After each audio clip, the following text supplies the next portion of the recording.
నిజమైనటువంటి దర్శనం పొందిన వ్యక్తి శ్రమకు భయపడడు.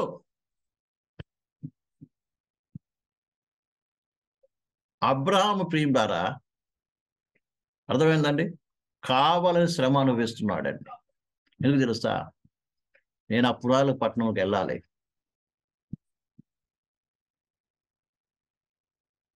ఈ దినము విశ్వాసులంటి వారు, పరిచయను బట్టి వారు ఈ వాక్యం వింటున్నాం.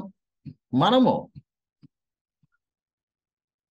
ప్రియమైన బిడ్డలారా, శ్రమ అంటే భయపడుతున్నాం. శ్రమ అంటే భయపడుతున్నాం. అందుకే చాలా విషయాల్లో అడుగు ముందుకు వేయటానికి ఏం చేస్తున్నాం మనము? ప్రియమైన అడుగులో ముందుకు వేయటానికి భయపడుతున్నాం. మనకు అన్ని ఎలా కంఫర్టబుల్ లైఫ్ కావాలి. ఏం కావాలండి? అన్నీ సుఖంగా ఉండాలి, మనకి ఏ లోటు రాకూడదు. అందుకే నేను ఓడ దిగటానికి ఇష్టపడం, అందుకే పడవ దిగటానికి ఇష్టపడం. ప్రియమిలారా, అందుకే మనము ప్రియమిలారయ్యా, ప్రియమైన బిడ్లారా ఏం చేస్తుంటాం?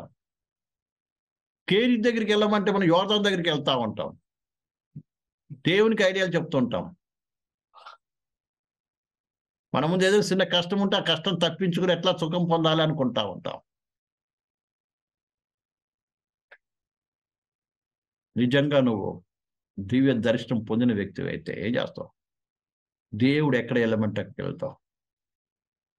కేరీ దగ్గరికి వెళ్ళమంటే కేరీ దగ్గరికి వెళ్తావు. అక్కడ వెళ్ళి దాగి ఉంటావు. కేరీ దగ్గరికి వెళ్ళి దాగి ఉంటావు. దేవుడు దాగి ఉన్నాడు కాబట్టి దాగి ఉంటావు. ఈ దినం ఏదైనా చిన్న శ్రమ వచ్చిందంటే, అమ్మో నాకు ఆ శ్రమ వచ్చింది, ఈ శ్రమ వచ్చింది, ఆ కష్టాలు ఉన్నాయి, ఈ కష్టాలు ఉన్నాయి అని 10 మందికి చెప్పుకుంటాం. అలా 10 మంది వచ్చి మనం ఏంది ఓదార్చాలి.